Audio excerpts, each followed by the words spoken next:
Chapter 25. Taking over. "Easy, easy," the dispatcher murmured, his hands steadily raising upwards. The greenish glow of multiple screens illuminated his features, casting eerie shadows that danced with every movement. No need for any heroics here. PFC. Reynolds fixed the dispatcher with a steely gaze. "All we want is information. Cooperate, and nobody gets hurt." Sawyer, surveying the room, noted the tense faces of officers and civilians alike. Each one was assessing the situation, trying to find a way out or a way to gain the upper hand. However, with the UCM's swift and strategic takeover, the odds were squarely in their favor. The dispatcher, nodding slowly, looked Reynolds in the eye. "Listen, guys, you are going to want me on this radio. If the officers in pursuit call in, they—" Sawyer cut him off, not by raising an overpowering voice, but by calmly raising his hand and signaling his desire for the man to stop speaking. The man did so. "We have an RTO," Sawyer said. "Your assistance will not be necessary. Now if you will join the other officer." He pointed at the front desk officer slumped over in a chair on the other side of the room. "Sir, this isn't that big of a city and these guys know my voice. If they hear your guy's voice, one they don't recognize, they will know something is wrong." The dispatcher spoke calmly and with respect. Sawyer moved very little as he looked at the man and assessed him. "Where did you serve?" Sawyer finally asked. "I served with the 16th Military Police Brigade out of Fort Bragg," he said with confidence. "Stay where you are, however. Specialist Reynolds here will be listening. Can you call the jailer out?" The dispatcher replied with a nod as he picked up the phone. "Gary, can you come out here for a minute? We have a drunk and disorderly." Within seconds, Taylor opened the door to the jail cell area, and to his surprise, he was met with the barrels of more rifles than he wanted, pointed at the space he was currently occupying.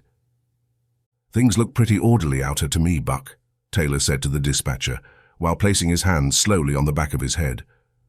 "Set him over by the other guy." Sawyer gestured to the slowly awakening front desk officer.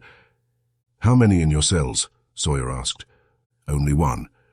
Taylor was a little hesitant to continue, and that piqued Sawyer's interest. "This city isn't that small." "You're right. Everyone was cleared out for one guy." Buck was still hesitant to speak, but he knew that they would find out whether he spoke. "It is Lieutenant Governor Bristol." Every UCM man in the room looked at one another with absolute astonishment. Sawyer couldn't believe his fortune. "Attention," Sawyer called as the jailer came into the room with the Lieutenant Governor. The look on the governor's face was confused. He recognized Sawyer's face from the reports prior to his arrest. No, the confusion wasn't from wondering who the men were, but why they were here.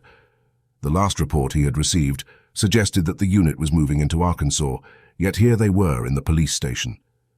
Now he was returning a salute to the commander. "What are you doing here, Commander?" the Lieutenant Governor asked as his hand returned to his side. "Sir, we have come for you.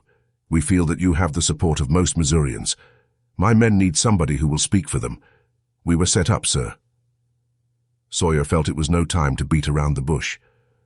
"Well, Commander, I guess we're in the same boat now," the governor replied as he shook his head in disbelief. "Commander, I hate to inform you of this, but the rest of your men are being held at the armory and in St. Louis." Sawyer moved from the position of attention to parade rest and began to speak with a little smirk on his face. "Sir, since the government decided to frame us as traitors, we no longer have any allegiance to the government. We are now the United Constitutional Militia." He paused to study the governor's reaction. It didn't take long for Sawyer to see that he had made the right decision about breaking him out. Sawyer continued, "Secondly, sir, the freeing of our men at the armory is already underway." At that moment, Sawyer felt like kicking his own ass. He couldn't believe he had forgotten about the group going for the Lieutenant Governor at the Capitol. "Radio," he blurted while holding out his hand, followed by, "Excuse me, sir." White one, this is Cardinal, over." He waited and then repeated, White one, this is Cardinal, over." Once again he waited. Moments like this, not knowing, were always the hardest for Sawyer, and these days it was much worse. Then he heard it, the sweet bark of static right before a transmission made its way through. "Cardinal, this is White One, over." Sawyer felt a little relief at hearing Sergeant Smith's voice. "White One, what is your sitrep? Over." "Cardinal, Lieutenant not at location. All members accounted for, plus one guard. How to proceed?" Over. White One, keep safe and hold for instruction. Over. Sawyer thought hard about the turn of events. He found it a bit interesting how things had worked out. Still standing alongside the RTO, Sawyer took the radio once again. Red One, this is Cardinal. Over. Without delay, he got a response. Sawyer had a good idea of what the buses were doing. Ever since they had taken control of the police station, his RTO had been forwarding information from the police dispatch to his drivers. So much so that the law enforcement following them had started thinking they had real-time satellite coverage, feeding them information. Cardinal Red One, things are getting tight out here. Sawyer could hear tires screeching and gunfire as the driver maneuvered the large vehicle around what he could only assume were very tight streets. Red One, when you get clear, pick up White One at the drop-off point. Copy?